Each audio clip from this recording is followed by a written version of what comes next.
enemies, Frank Moss's friends. And it's amazing in the story, a testimony of one great individual that was a preacher in the local church in Eatonton, that he had the guts to stand by Frank Moss, risk his job, his family, his reputation, and his church, to stand by a Christian man that was right. Which, this is an amazing thing. And, Chickens Come Home to Roost, that I have talked several times on talk radio, I guess really the main thing why people love this book is it lets you think about choices. What would you do if a friend of yours was falsely accused? Would you believe what the cops tell you, or would you take the stand that that's my friend and I'm going to stand by his side? And that's really the choices that has to be made in Chickens Come Home to Roost. A lot of reviews has come out on the book. Some of them say that I'm the worst writer that ever lived. How dare I expose this story? I write like a little boy.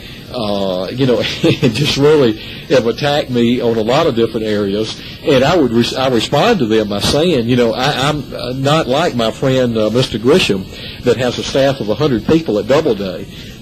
Chickens Come Home to Roost was the last chance I had to expose this story. It took every cent that I possibly had, and with the help of friends and family and support, Chickens Come Home to Roost came off the press. Unlike what the law enforcement wanted this book never to see the light of day. And matter of fact, I think someone in Eatonton or Putnam County had uncovered some of the documents where the lawyer and the GBI man had sued me for $200,000 on this, again, a fake judgment to stop publication of this book. And I think in one part of this, they say that Doris Anthony accuses me of making a statement that she dated a black man in California. And my statement is, what's wrong? Is a black man not worthy to be dated? Is a black man inferior in the law enforcement and lawyers and judges in that county? You tell me. And then they come to me as a white man and sue me for a statement that she made to me. I mean, just amazing justice in that county. But like I say, the book, some of the reviews have been just really horrible on it. And then a lot of reviews say that, thank goodness that David Moreland had the courage and the guts to tell this story and not be a chicken and run away.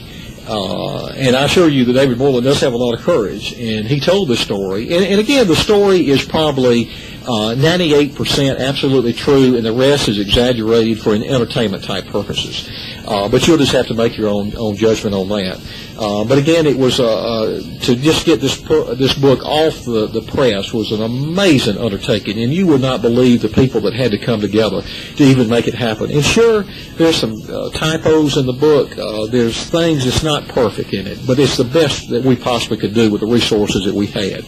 But the thing that I take pride in knowing, I guess being an author, anytime that I walk into a Barnes & Noble or a bookstore or a library, and I look at all those books on the shelves, I just think about all of those individual stories that line those shelves and that was told. The human suffering, the human sacrifice that went into those books, the rejection, every which way you could think of. And Chickens Come Home to Roost exemplifies that.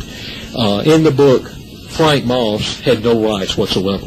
All of his money was taken away. He was bankrupted. He was almost like a modern-day Job. When everything was gone, what do you have left? Either you can become the monster that your enemies were to you, or you can forgive your enemies and move on.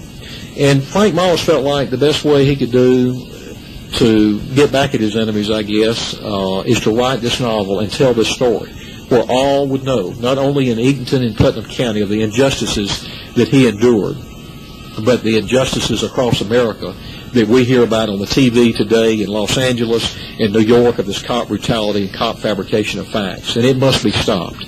We're dealing almost with a modern-day Gestapo today, and it's scary. It is just absolutely frightening. I know some of the articles that I have written for the Atlanta Jewish Times in several publications like that. I'm non-Jewish, but a lot of my friends are Jewish, and I know when we would talk, I had a chance to hear a Holocaust survivor one time, and he said the greatest fear that he had in America today was these wolves in lamb's clothing, these people that pretend something that they are not.